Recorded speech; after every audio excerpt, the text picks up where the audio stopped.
What the hell is happening in Tallahassee? Well, recently, Queer News Tonight lead anchor Al Ferguson hosted a panel discussion at the Florida LGBTQ plus Democratic Caucus. This is Florida's largest gathering of LGBTQ plus political advocates. The panel explored the events going on in Tallahassee, including the Don't Say Gay bill, woke bill, and more in a panel called What in the Hell is Going On in Tallahassee? The panel included the first gay person of color in the Florida Senate, Senator Chevron Jones, and the first gay Latino state representative, Carlos Guillermo Smith. With Al Ferguson moderating the conversation, they both try to make sense of what is happening in Florida's capital. A particularly sobering moment is a question about if they are discouraged and how they continue this war going on in Tallahassee. Watch this. Going on in Tallahassee. We're getting ready to find out. The fact that I can say hell in the Florida LGBT Equality Caucus proves that this cis, white, gay male is really woke. I'm just saying. All right. As we all know, Florida is ground zero for this new battleground of LGBTQ rights. We're under full assault.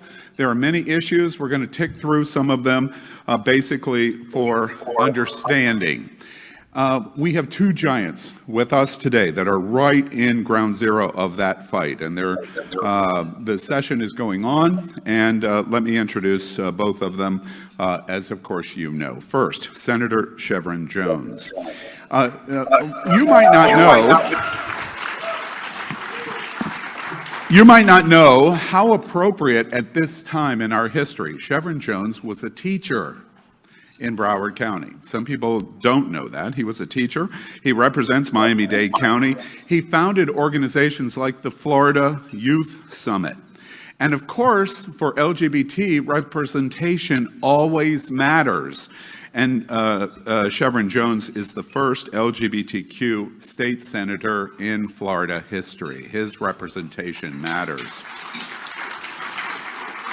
Also with us is Representative Carlos Guillermo Smith, and he's from Palm Beach County, just north of our studio set in South Florida, and represents Orange County, specifically the inclusion of UCF Go Knights, which is where I went to school. He also is a reflection of representation matters because he becomes, in the House, the first Latino person ever elected to the Florida legislature. So we have two heavyweights sitting in front of us. Now we are at Happening Out Television Network, have brought them both in. You'll be able to watch this entire program that's going to be broadcast on Roku and Apple Television. So welcome, Senator and Representative, to What the Hell is Going On in Tallahassee, and you sit right in the heart of it. So we're going to find this out. I want to ask first off to both of you. We keep talking that Florida is creating a fever around the country. Our beautiful state that you represent, how do you feel about that the rest of the country and internationally around the world is looking at Florida saying, what the hell is going on? How do you feel about that? Well, first, Al, thank you so much for having both myself and Carlos on today. Yeah, well, when I look at what's taking place in Tallahassee, a lot of this is a continuation of what they have been trying to do over the last 2 years. It is Governor DeSantis and his continued approach to this national policy agenda that he's just trying to gain attention for his presidential run. But they're doing it on the backs of marginalized people. They're doing it on the backs of blacks. They're doing it on the backs of the LGBTQ community. And it all started with the transgender bill that they brought forth last year. And so this is what's happening. And how do we feel about it? Of course, there's no feeling nothing but any other but anger behind it, because you sit with these very colleagues every single day who we negotiate on certain bills, realizing that in the same breath, you're trying to take my rights away as a black man and as a gay man. And so it is infuriating. But I always like to end with what's the success behind the fact that you all and your voices that continuously come to to Tallahassee to say, hell no, we're not going to stand for this. And so that's what gives me hope to continue to keep going. And Representative Smith, how do you feel about how Florida is represented to the nation and the world now?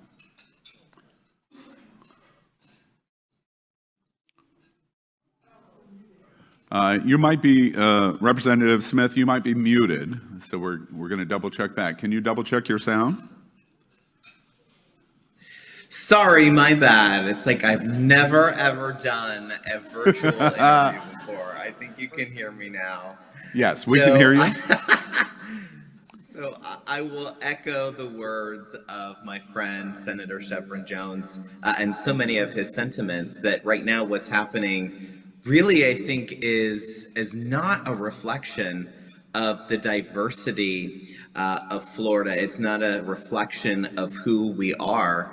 And right now, what we're seeing in the state of Florida is a retrogression of the progress that we have made in our march towards equality right here in the state of Florida. There are so many achievements that have been made in this state. You know, the fact that right now, according to the Florida Civil Rights Act and the work of the Florida Commission on Human Relations, you cannot be discriminated against in housing, in employment, in public accommodations based on your sexual orientation and your gender identity. You know, this is something that was achieved through so many hard-fought wins, in addition to a number of protections for the LGBTQ community that have been enacted at the local level in Florida through cities and counties, through the work of activists and people who are on the ground, people who are here in this room. So when we see these national headlines that we're seeing coming out of Florida, like headlines around the Stop Woke Act,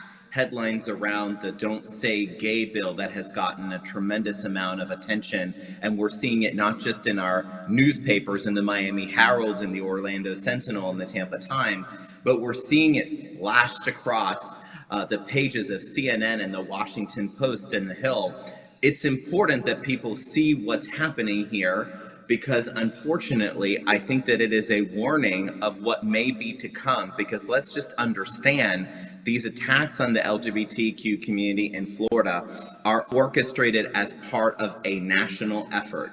They come from right-wing think tanks, and we are going to continue seeing these types of attacks like the Don't Say Gay bill in other states as well. So what we do here in Florida is actually very important. If you don't mind me interrupting, before we get into the individual components that we're watching in the heart of Tallahassee right now, help the LGBTQ community, the people that are going to read this, watch this, understand what you're talking about right now.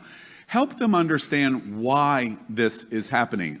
Donald Trump is no longer president of the United States, and it's actually getting worse in Florida post-Trump. Why is this happening? Help us understand that.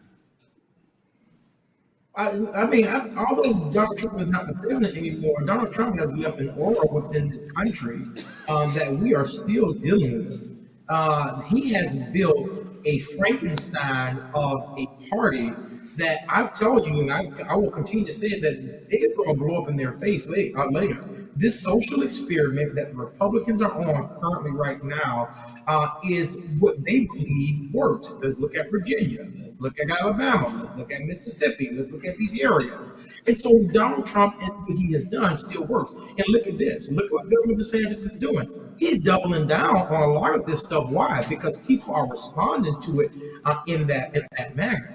And so I don't think we need to be naive of the fact that we should not and we cannot allow them to think what they're doing is right at all whatsoever. But we also should be very vigilant of the fact that what they're building is something that we need to continue to push back on. And Representative Smith, why is this happening? Why are we watching this? Well, we're seeing it, unfortunately, because of politics. You just heard it from Senator Jones. The reality is that right now, Governor DeSantis, everything that he does, every bill that he pushes, every decision that he makes, is driven by his own political ambitions. And what's the dynamic now post-Trump? Just look at the obvious. There is a rivalry that is brewing on the far right between former President Trump and Governor DeSantis himself. And in order to ensure the securing of the Republican nomination, Governor DeSantis is trying to do everything that he can to appear to be to the right of Trump. So he's pushing the envelope further and further right.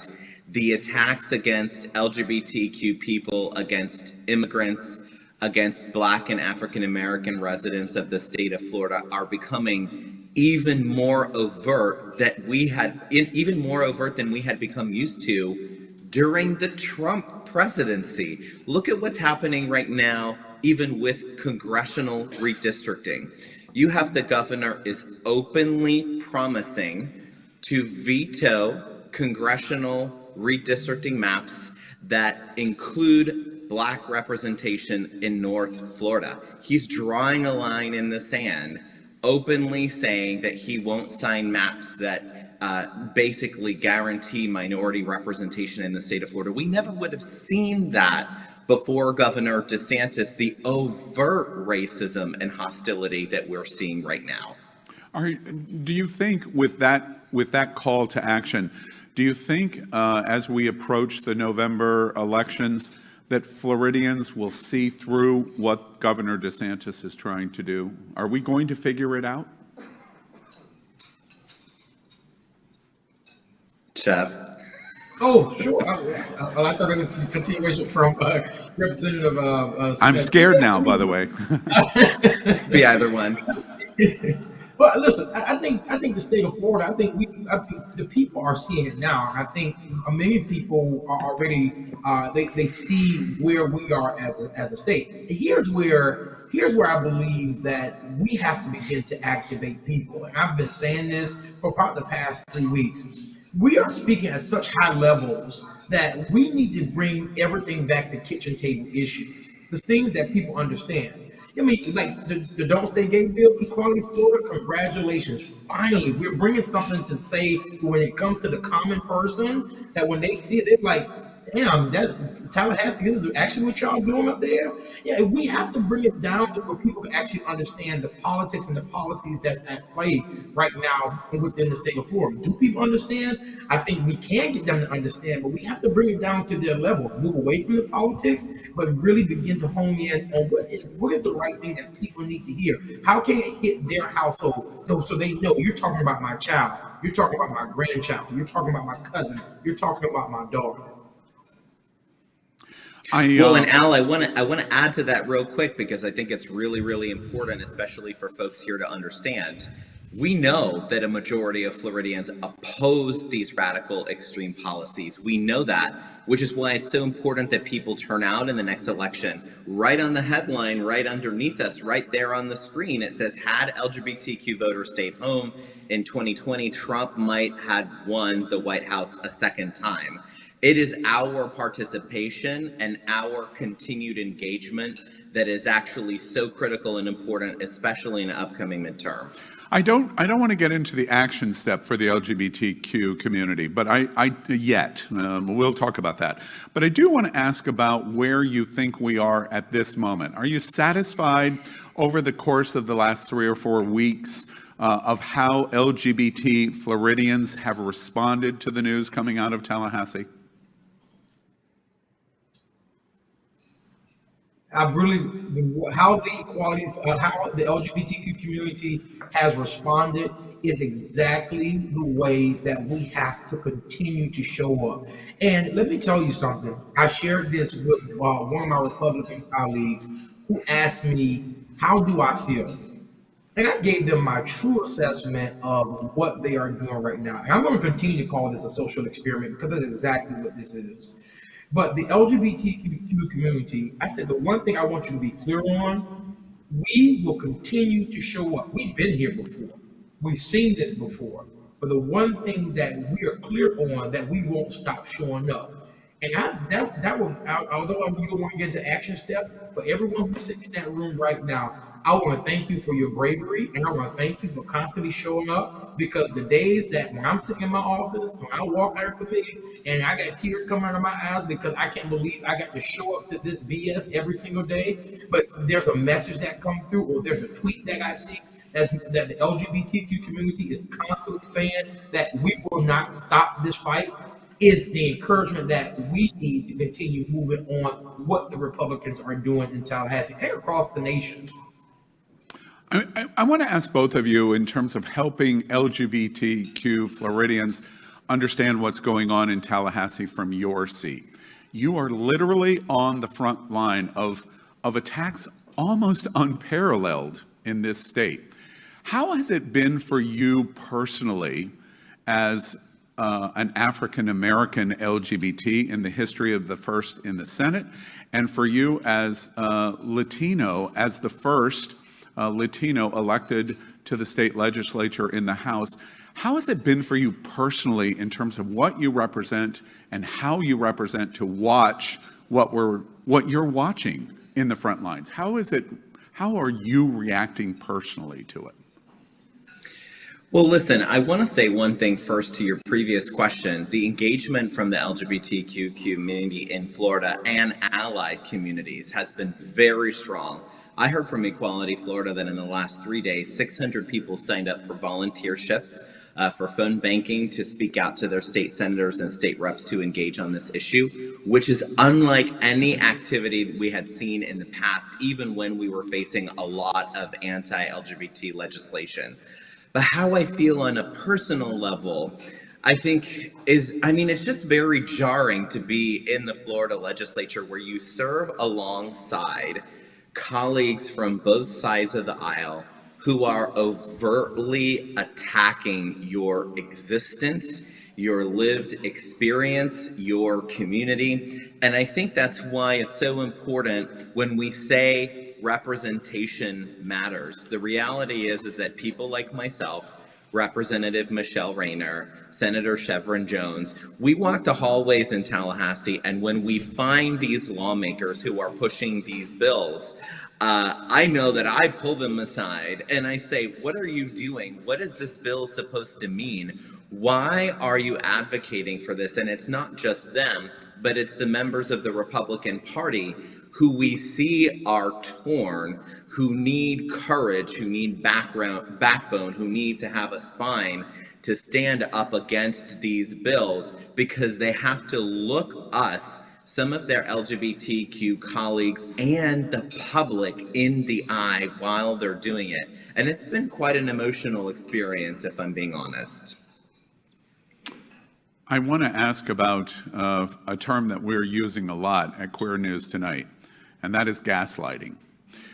These bills are coming out in terms of banning books and banning conversation and speech and preventing healthcare rights and all kinds of other that are coming out of the playbook. But I hear y'all challenging over and over about give us examples where this is happening. We don't hear any examples. Where does it come from in terms of why they think this is a problem in Florida?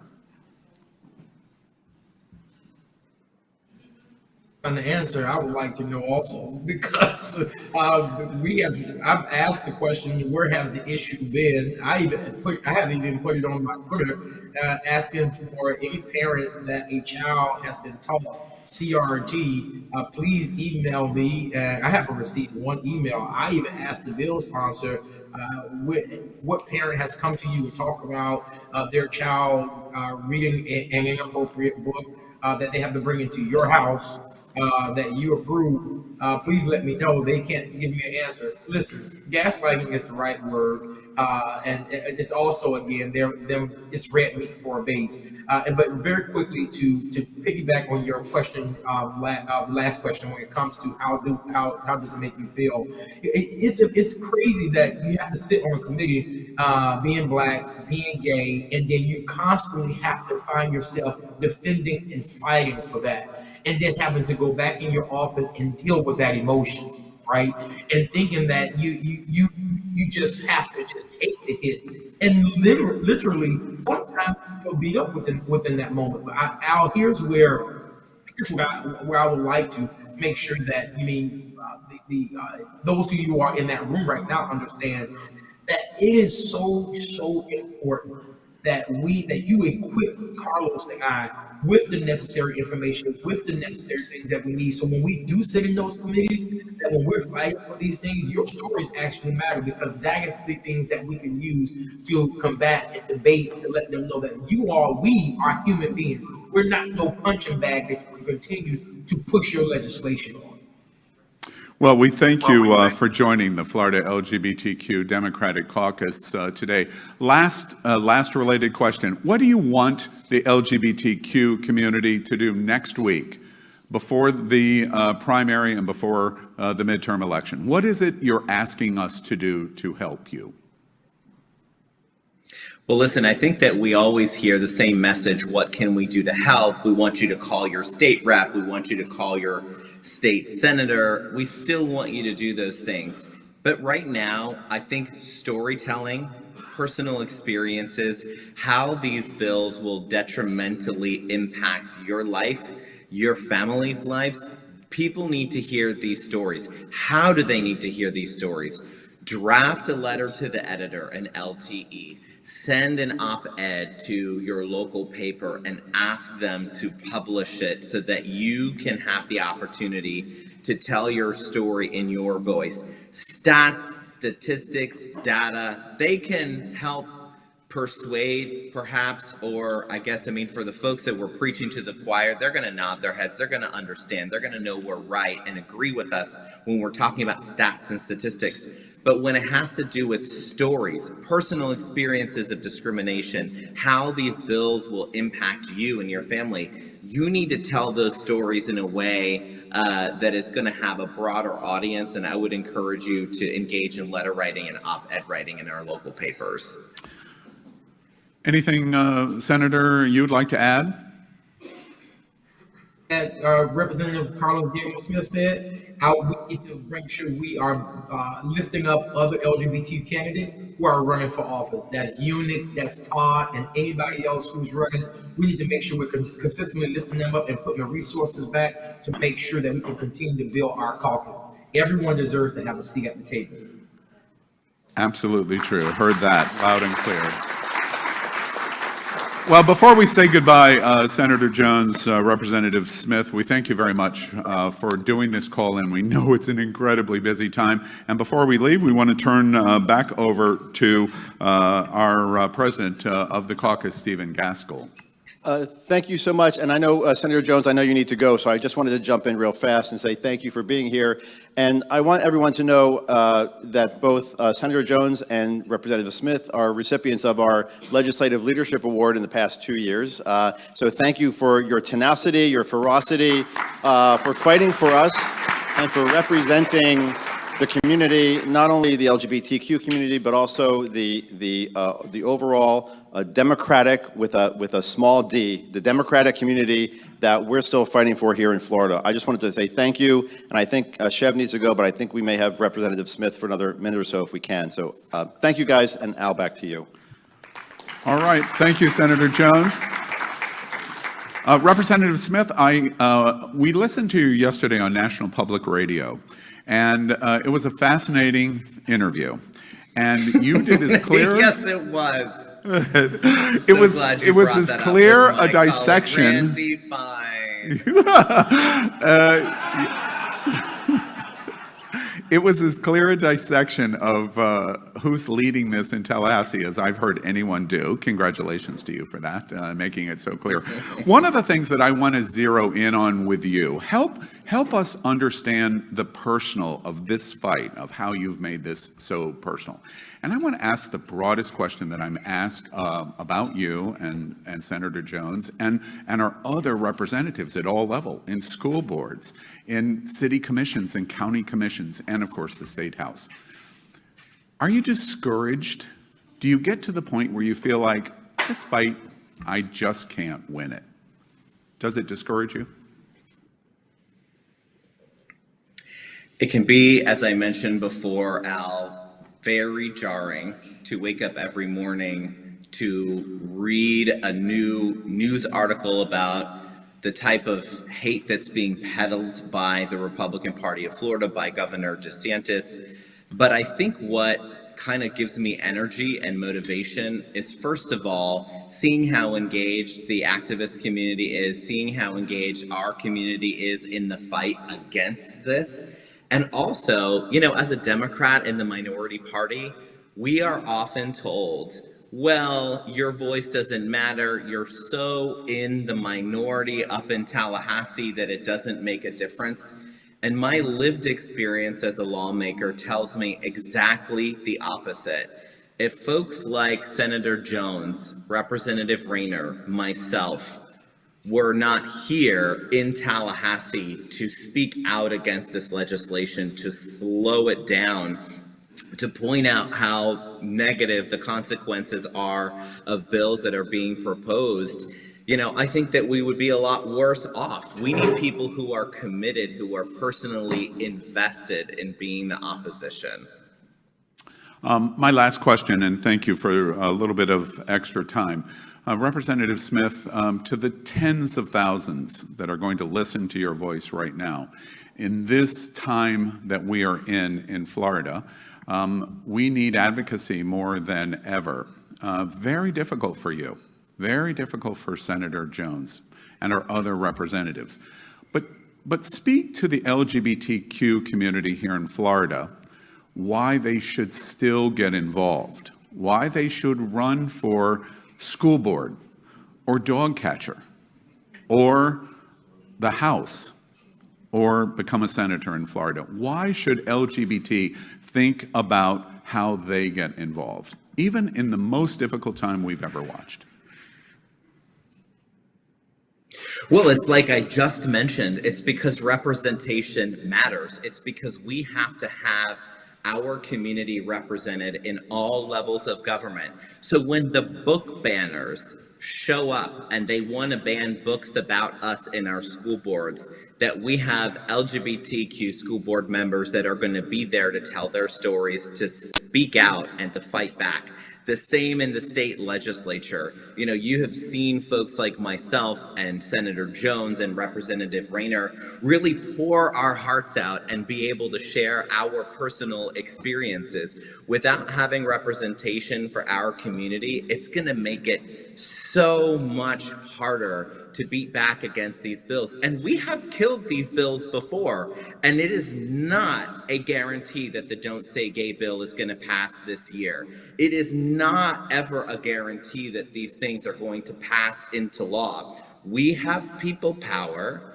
We have the majority of Floridians on our side, and I think it's important that people continue to do what they're doing and continue their engagement, because really the health and safety of our kids, of LGBTQ youth, are at stake, and I can't imagine higher stakes than that. Well, Representative Carlos Guillermo Smith, thank you very much. All of LGBT Florida and really all over the nation will be watching your next steps. And we're really glad that you and people like Senator Chevron Jones are in the fight on behalf of the LGBTQ community. We thank you very much for all of your efforts. Thank you, Al. And thank you all. Thank you to the LGBTQ plus Democratic Caucus of Florida. You were getting so much applause in the room, we didn't hear what you just said, so I'll give you another chance. Well, yeah, right. I can't see you all, but I can hear you all. I just wanted to say thank you, Al, and thank you to the LGBTQ plus Democratic Caucus of Florida for including us in this important conversation. And I know I'm going to see a lot of you in Tallahassee. So keep up the great work and follow me on Twitter at Carlos G. Smith. There's the marketing. There's the marketing. All right. Thank you very much. And we're going to turn the program back over to Stephen Gaskell. Thank you. LGBTQ plus news is vital for our community and for the broader world as a whole. We have enough enemies at Fox News. Tucker, Sean, and Laura are loud. We need passionate allies. Happening Out Television Network, Queer News Tonight, and It's Happening Out are literally out of the closet and into the headlines. Our community needs your support. like this broadcast and subscribe now to ensure the growth of the entire LGBT